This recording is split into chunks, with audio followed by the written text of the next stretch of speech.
बिस्मिल्लाहिर्रहमानिर्रहीम।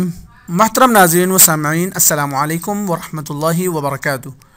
हम उम्मीद करते हैं कि हमारे तमाम नाज़रीन व सामईन अल्लाह रब्बुल इज़्ज़त के फ़ज़ल व करम से खैर आफ़ियत से होंगे, और हमारी दुआ है कि अल्लाह रब्बुल इज़्ज़त हमारे तमाम नाज़रीन व सामईन को खैर आफ़ियत से रखे, आमीन। आज मैं अपने दोस्तों को नेमतों के ज़वाल से बचने की दुआएँ बताऊँगा। अल्लाह की तरफ से ही नेमतें मिलती हैं, जैसा कि अल्लाह रब्बुल इज़्ज़त ने कुरान मजीद व फ़ुरक़ान हमीद में बयान फरमाया है।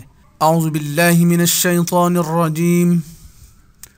बिस्मिल्लाहिर रहमानिर रहीम। वमा बिकुम मिन निअमतिन फमिनल्लाहि सुम्मा इज़ा मस्सकुमुज़्ज़ुर्रु फइलैहि तजअरून। ثم إذا كشف الضر عنكم إذا فريق منكم بربهم يشركون। सदक़ल्लाहुल अज़ीम। अब इस आयत का तर्जुमा स्क्रीन पर मुलाहिज़ा फरमाइए।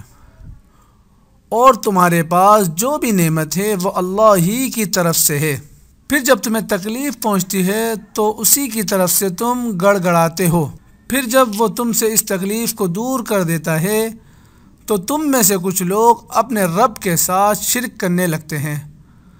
कुरान शरीफ की आयत का हवाला मौजूद है।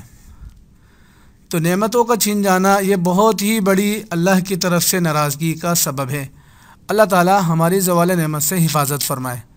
जज़ाकुमुल्लाहु खैर। अस्सलामु अलैकुम वरहमतुल्लाहि वबरकातुहू।